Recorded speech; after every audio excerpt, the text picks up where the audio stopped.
and there will be little milestones on your journey.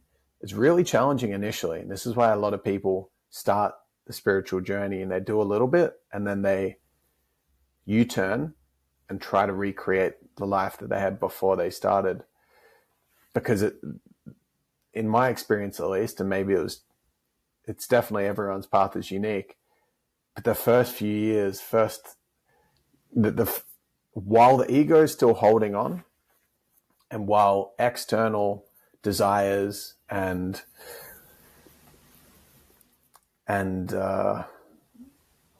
all this vanity pulls are intoxicating your mind and determining your orientation, when that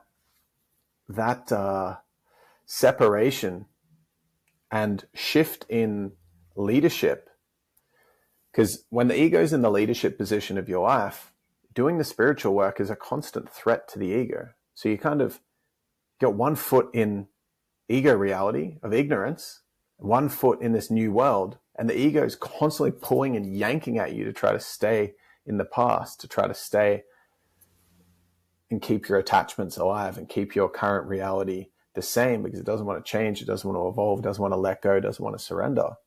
While that wrestle and tug of war between your ego and your essence is still in motion, although you're growing and you're moving forward, you're suffering a lot. Then when you start to actually make enough progress that you can witness, feel, and experience the shifts, those intangible internal shifts, when you've made enough of those recognitions and you can have enough self-awareness to see, feel, experience your transformation, and that essence, your true self, your heart starts leading your life and determining your decision making. And what that looks like is simply choosing to make fulfillment your top priority in life. That means you're being sensible.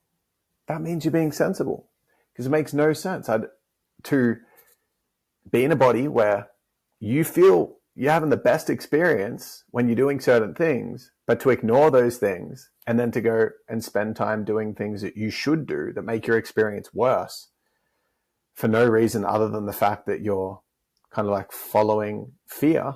That's just makes no sense. You just have a worse life. And this is why top 5 regrets of the dying, most people will die with those regrets if they haven't yet gotten on the spiritual path.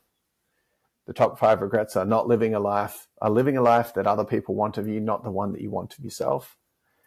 They regret not spending as much time with friends, not expressing how they really feel, being in touch with their emotions, not being kinder to themselves, and working too hard.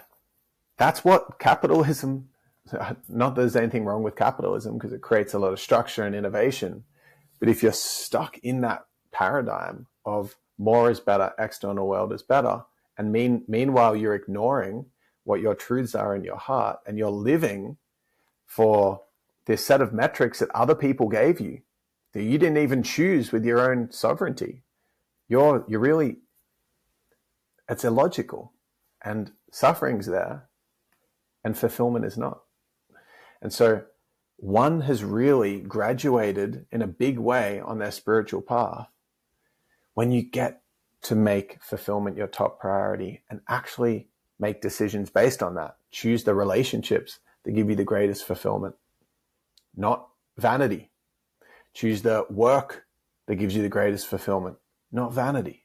Or at least enjoying your job because you care about your experience, not making the association, I'm in a job, and so therefore I'm a failure, and not giving yourself permission to enjoy it. That's not fulfillment consciousness. That's fear consciousness. That's based on the ego and attachment. So you are doing amazing. You are in the perfect place. You are in the most incredible place. Your path is perfect and you're exactly where you need to be. And if you're touching on this spiritual journey, there's a lot of different seasons and themes that lie ahead for you that are completely different to what you've had in your life up until this date. And I am celebrating you so hard for being on this path. And trust me, that if you persevere, your life will get better and better and better.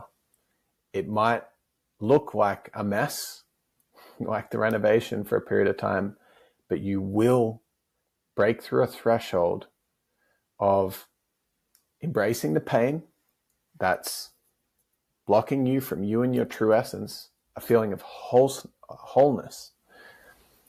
Holy, whole, and wholesome, the way that I love to refer to living a fulfilled life.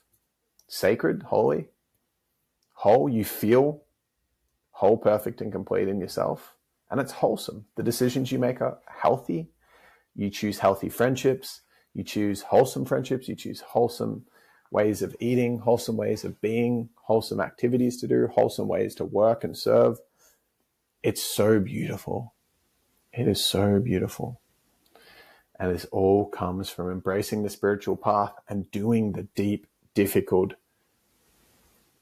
deconditioning work necessary to address the pain, the emotions, the trauma. And you're on that path and you are doing incredible, my friend. Incredible.